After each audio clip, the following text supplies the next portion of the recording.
Thus the heavens and the earth were finished, and all the host of them.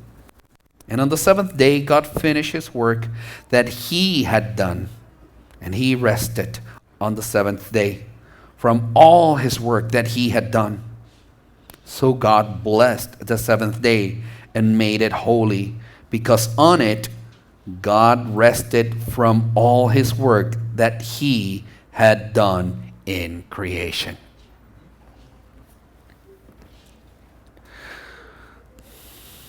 Now, church, this past Friday, my wife and I, we were watching a movie together. In this movie, there's this character who is a fashion mogul. Brilliant, but at the same time, very cold and cruel.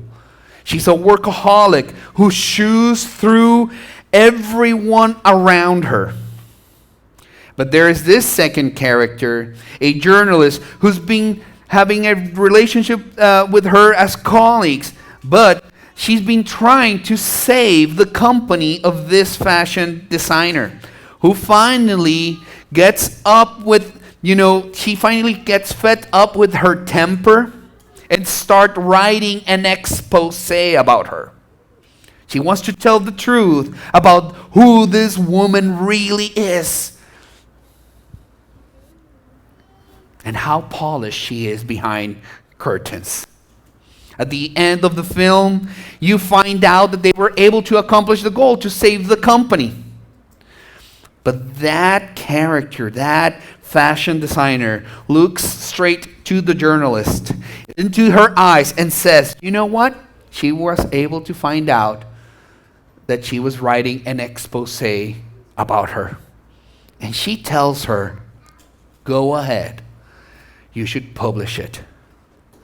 Tell them about my temper. Tell them about that I have sacrificed everything. My time, my kids, every ordinary human comfort to build what I have built. Let them see the real cost of it. And then she smiles with tears in her eyes. And as I sat there watching the movie, I began to think, you know what? She's not a villain. That's half of the people that I know. Similar stories in real life. We see it. I saw an interview with Dwayne "The Rock" Johnson that he said something similar in his own way. He publicly, more than once, acknowledged that the relentless work it took to build his career in wrestling and also in Hollywood cost him his first marriage and his first daughter. The difference is that in his case, he's not smiling the way this other character did. But the trade was the same. We live in a world that has made peace with this kind of trade. We decided that exhaustion is simply the toll you need to pay for a life that matters. That rest is what's left over after you have earned it. If there is anything left over, then you can achieve it. Some of you, even right now, are living out your own quieter version of that character and that actor. Telling yourself the cost is worth it. That you will rest later. That later will come someday, somehow.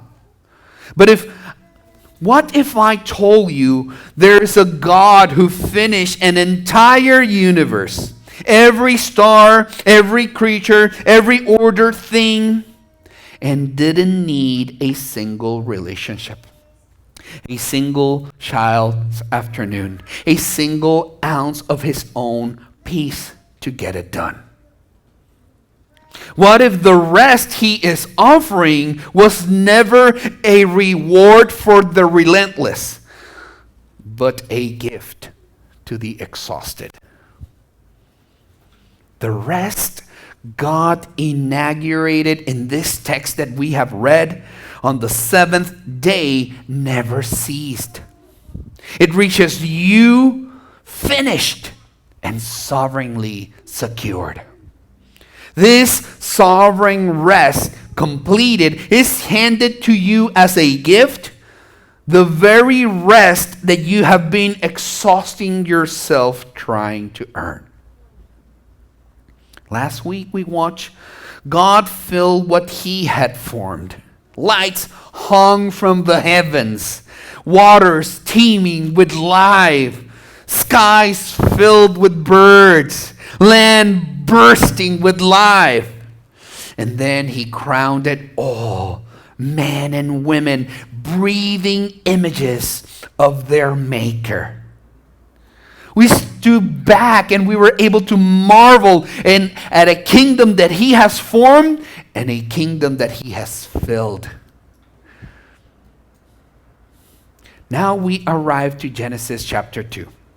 Let me tell you, Genesis chapter 2 verse 1 is not the start of a new story.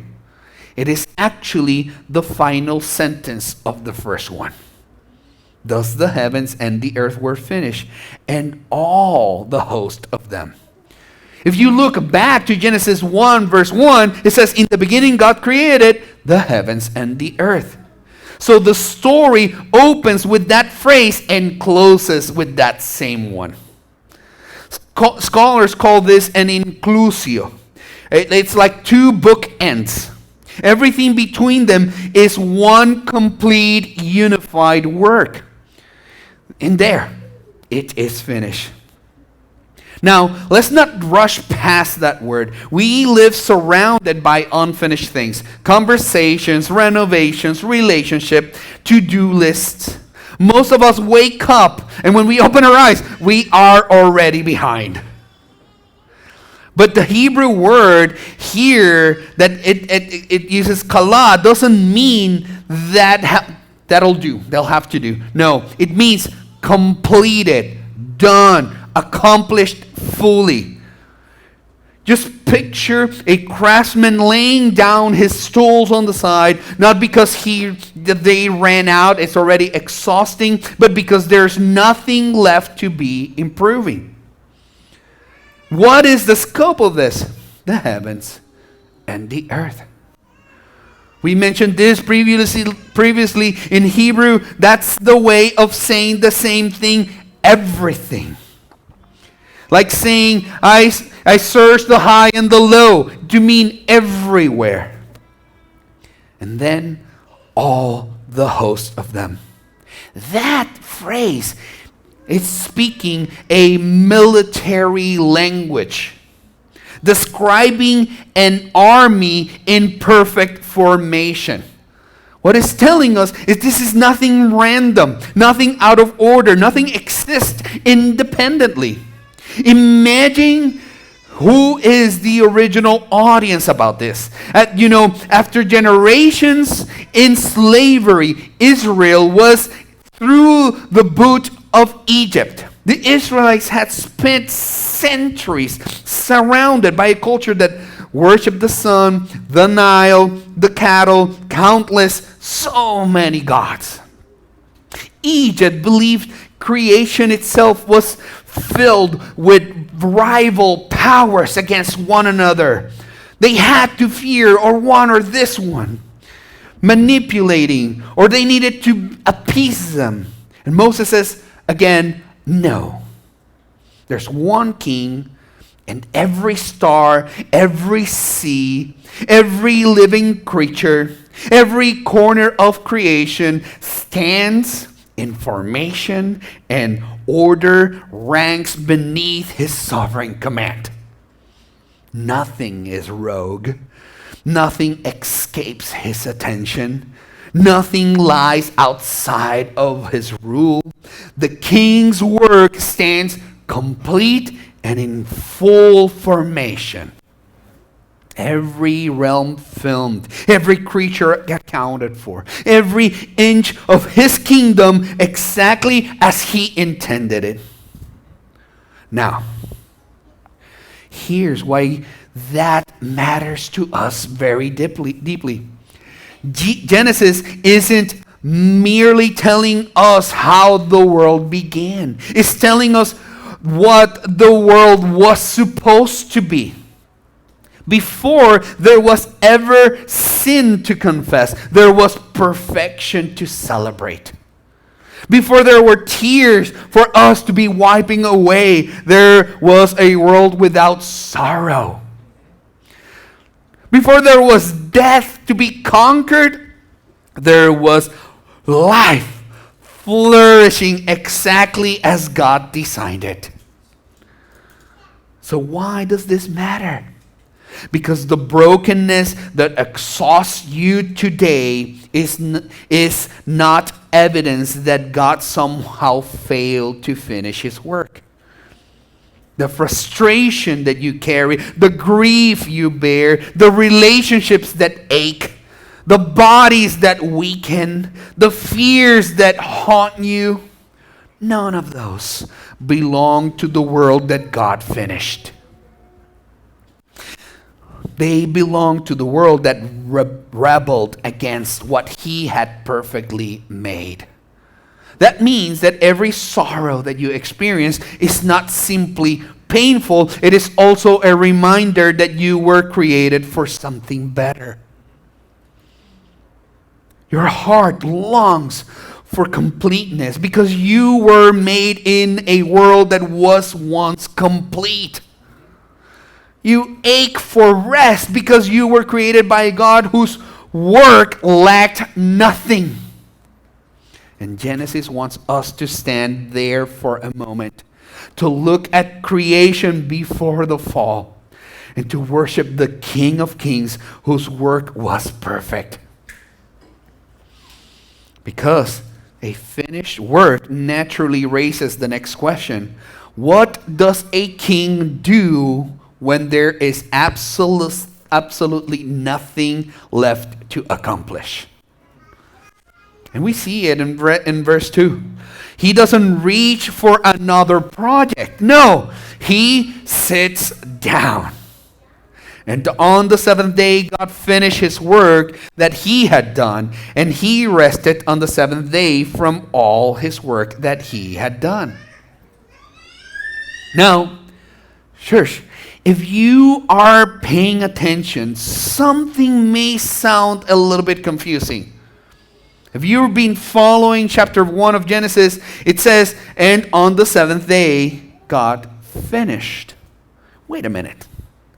Didn't we preach last week, a few verses before, that we celebrated the fact that His work was already completed on the sixth day? What does this mean?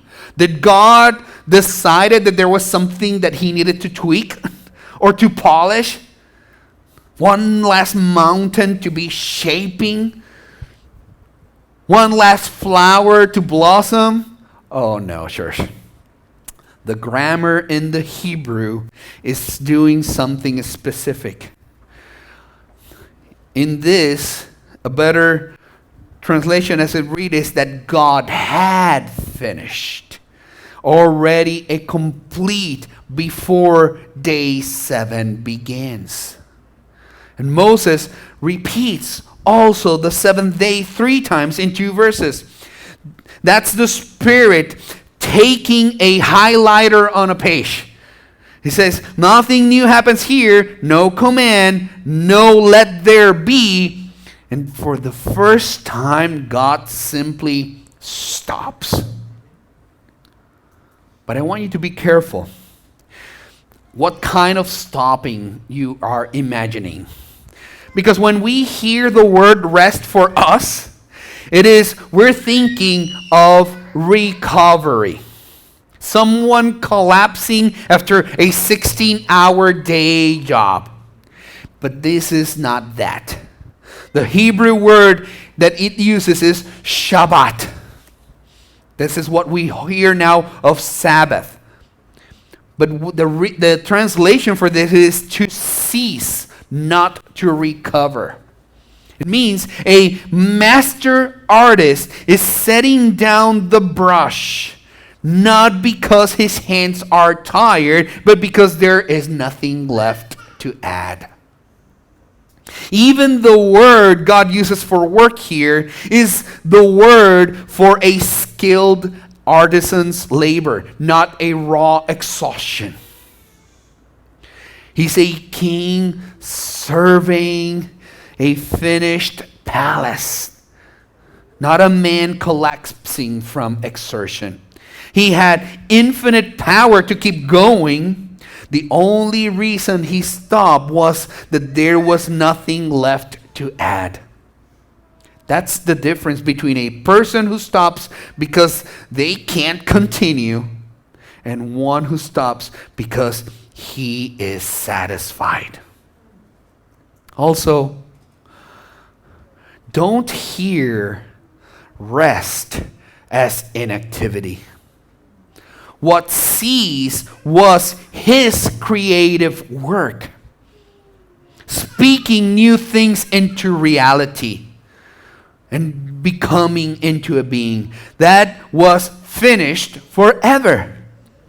But his sustaining work never paused. We see it when Jesus plainly says, "My Father is working until now, and I am working." John 5. Paul says, "In him all things hold together," Colossians 1. Hebrews gives us, and that he is saying he's upholding the universe by the word of his power. Right now, to this second. So this is a king who is not it's not an absent builder who finished the house and walked away. No, he finishes and he is still holding up every wall. Which means when your life feels like it's coming apart, the God who rested from creating has never rested from carrying it, and hasn't rested from carrying you. This is the very first pattern God gives to his image bearers. Long before the mountain of Sinai, long before remember the Sabbath day, he preached it with his own actions. 6 days, then one. Imagine how that would have landed to the people that just came out of Egypt, where the rest that was never given, only stolen. This God was unlike every other God that they have ever known. The pagan stories of the ancient world often pictured gods creating humanity so they could finally stop working. And then people just existed to relieve them of their burdens. But not here. The God of Genesis never needed your help or mine. He never created because he lacked something. He never rested because he ran out of strength. He completed his work in perfect satisfaction. And then, in an astonishing grace, invited his people to share in his rest. Isn't that very familiar to the invitation of the gospel? Not come and finish what I started, but come and rest in what I have finished. Of course, as we keep reading Genesis, we will discover that this rest, unfortunately, didn't remain untouched. Something shattered it. Sin entered. The peace of Eden is lost. And every one of us knows exactly what that feels like. Because deep down, beneath all our busyness and striving, we carry an ache of people who know we were made for a rest we can no longer seem to reach.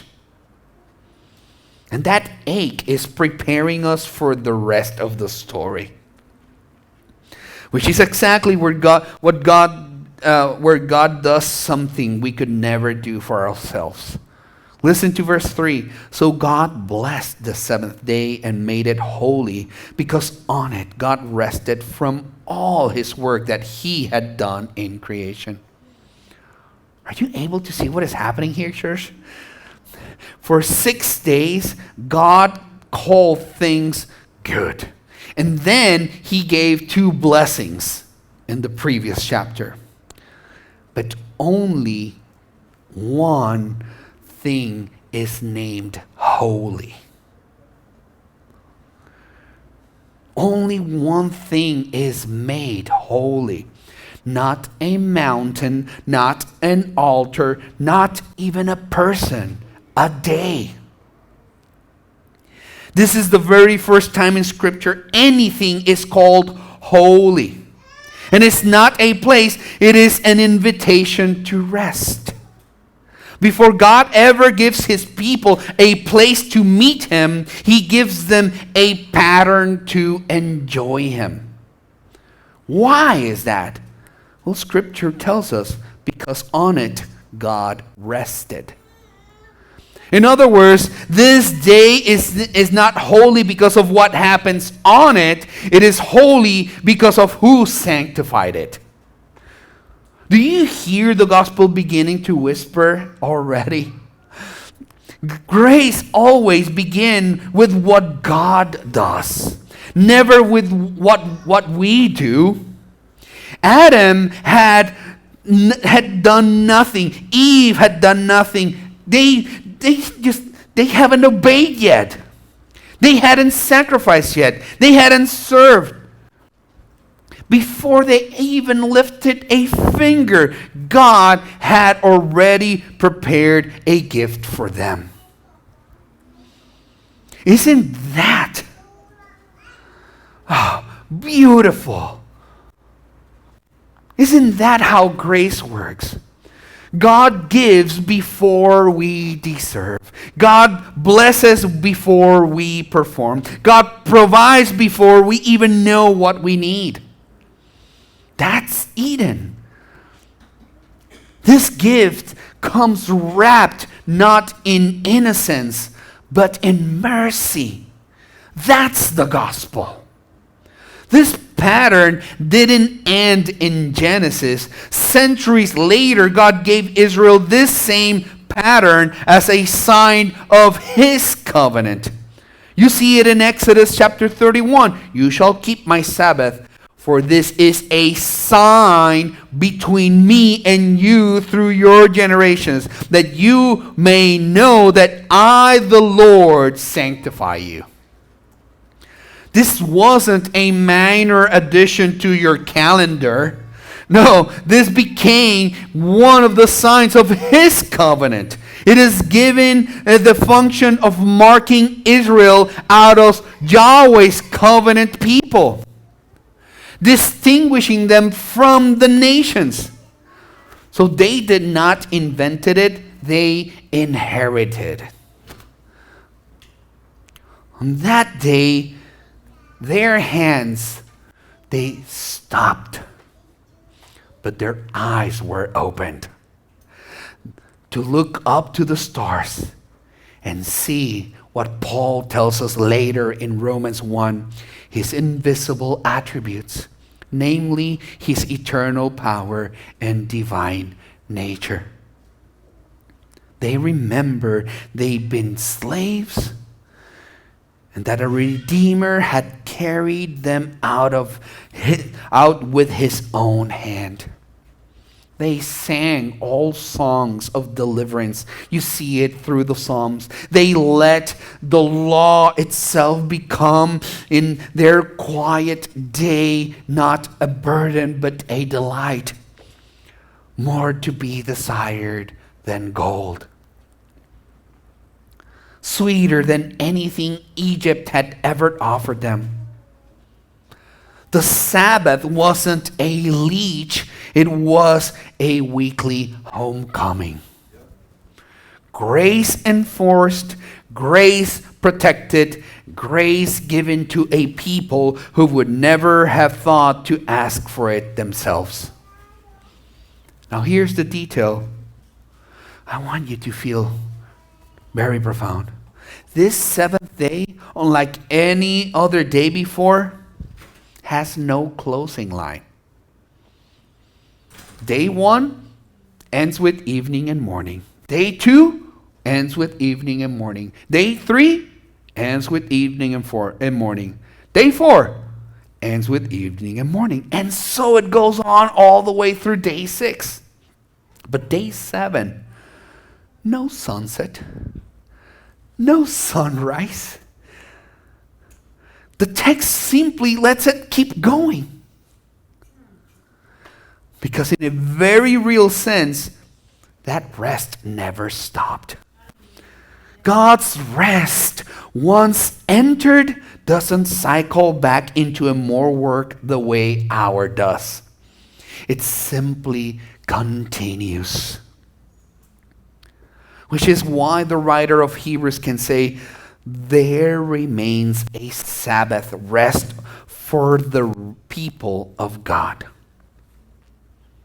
The door that Genesis opened is still standing open for us today. But there is a real ache underneath all. That original rest, we know it didn't last. Sin entered, and the harmony between work and worship got fractured. Ever since sin entered, we have been trying to manufacture our own way back to a peace we cannot build on our own. If you are exhausted today, it might not be because of your schedule being too full. It might be because your soul is trying to earn something that was always meant to be given. This is exactly what the true king steps into his own story. On a Friday afternoon outside of Jerusalem, Jesus, the eternal Word, the true and better Adam, the Lord even of the Sabbath himself, said, "It is finished." And he bowed his head and gave up his spirit. Not grasping in defeat, finished the way creation was finished, complete, nothing left to add. And for the only time in his life, his body rested, still in a borrowed tomb on a Sabbath. Because the work of redemption, like creation before it, was actually gloriously done. The rest he hands you is not a metaphor. Whoever has entered God's rest has also rested from his works as God did from his. Not by finishing your own list, not by trusting the one who finished his. This is his open invitation. We've read it before. Come to me, all who labor and are heavy laden, and I will give you rest. Now, something also unique is that rest and holiness were never meant to be separate. But because of sin, that's why precisely it makes us restless. That's why the world can hear rest and still turn away and not accept Christ. Today, in this day, so many things compete with the rest that God has granted us. Work, sports, activities. Because true rest comes bundled with a holy God who knows us fully, sin and all. That's why that rest has to be purchased, Sin's penalty paid at the cross, sin's power broken by the Spirit. And one day, since every presence gone when Christ returns and makes us completely like himself. Now here's what I need you to understand. The rest he hands you from that tomb is not a metaphor. It's not just a nicer feeling on Sunday mornings. It is the very rest of Genesis 2 given to you as a present possession.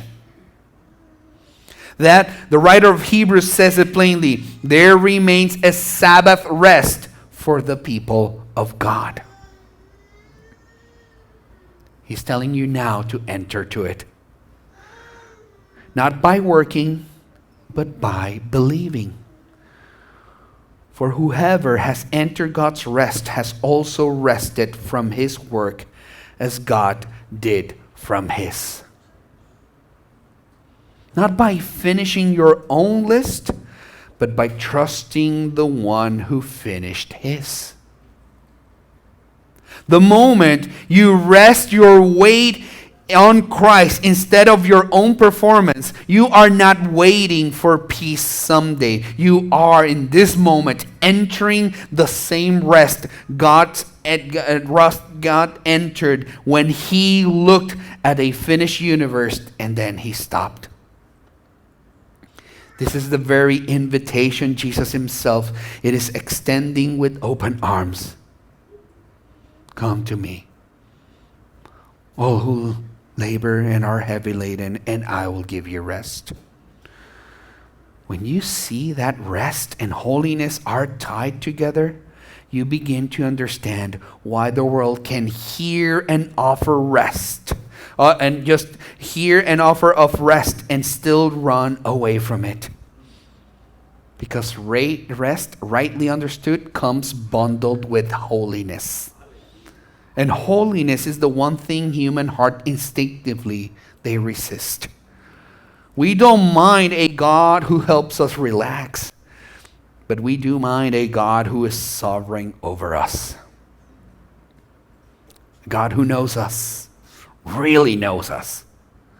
Not the version that we perform for each other. He knows us completely with sin and every thought that we have.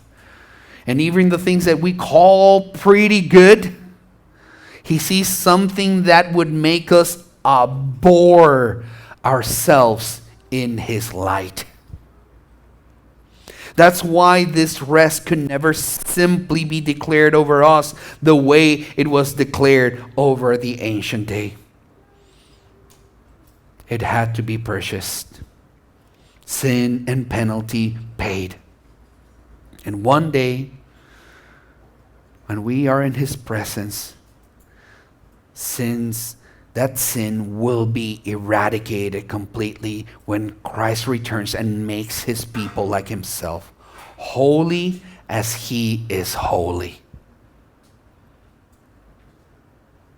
For now, we enter that rest and that holiness only in part, growing into it by degrees.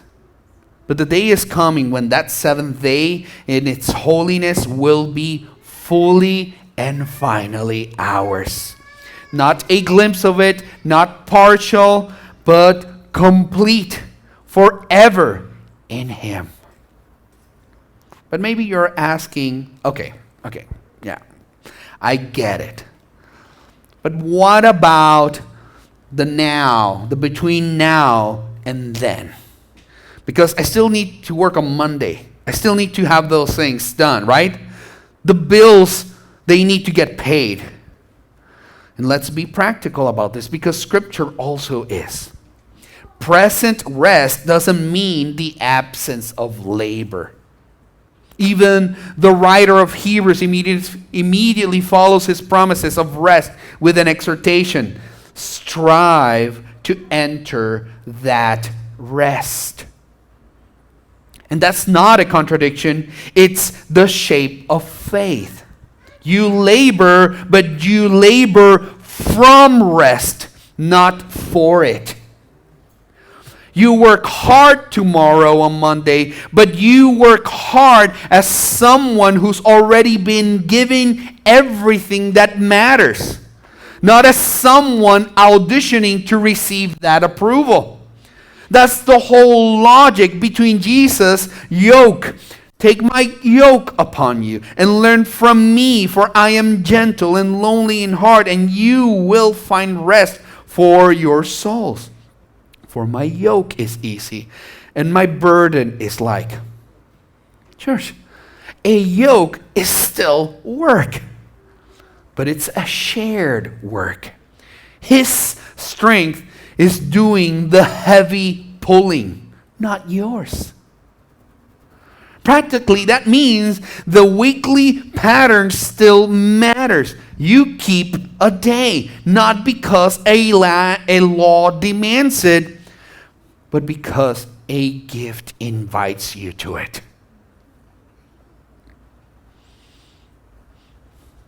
Where you sit down to be striving and receive a rest instead of trying to produce it.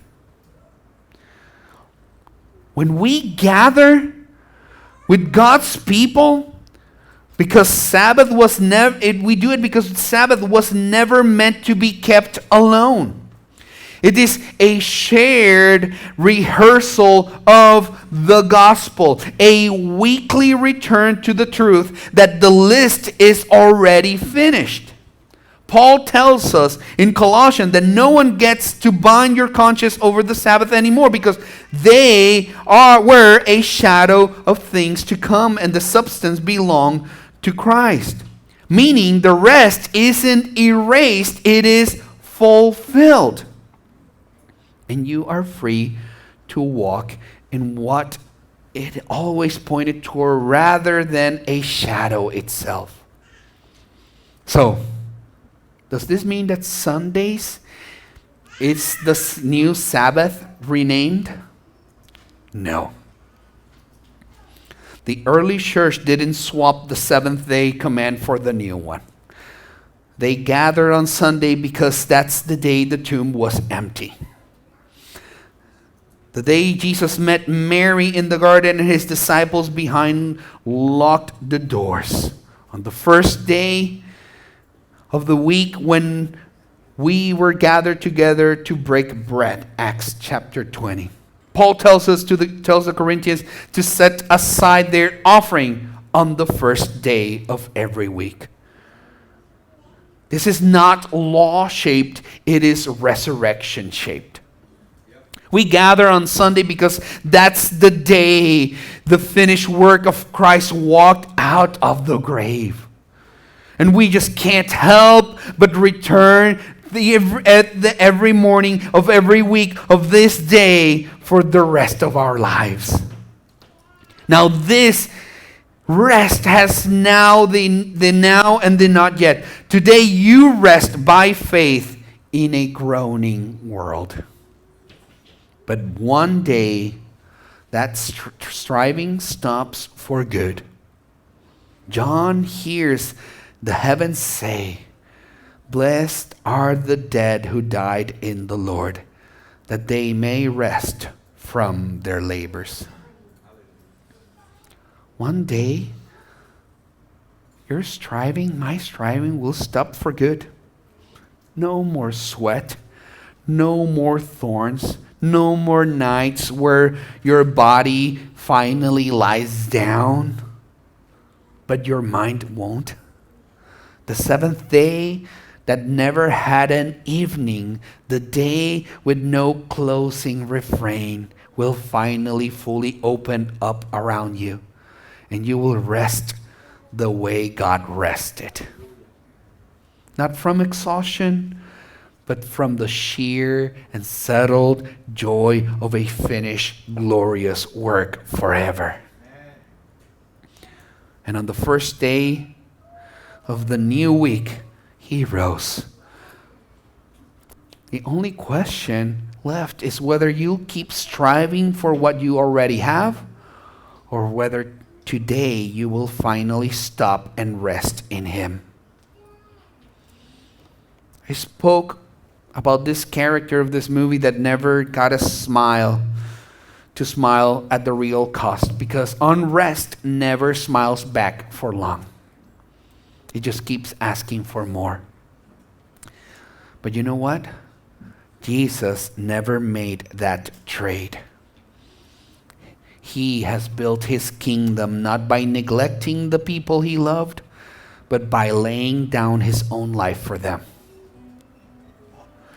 And then he rose and handed you what he never had to share. You don't have to sacrifice your family, your soul, and the altar of worth it, because someone already paid every bill this exhaustion was trying to collect. The heavens and the earth stands finished. The King sits enthroned in perfect rest. And you know, when Christ died, resurrected, and ascended, what does the Bible tells us?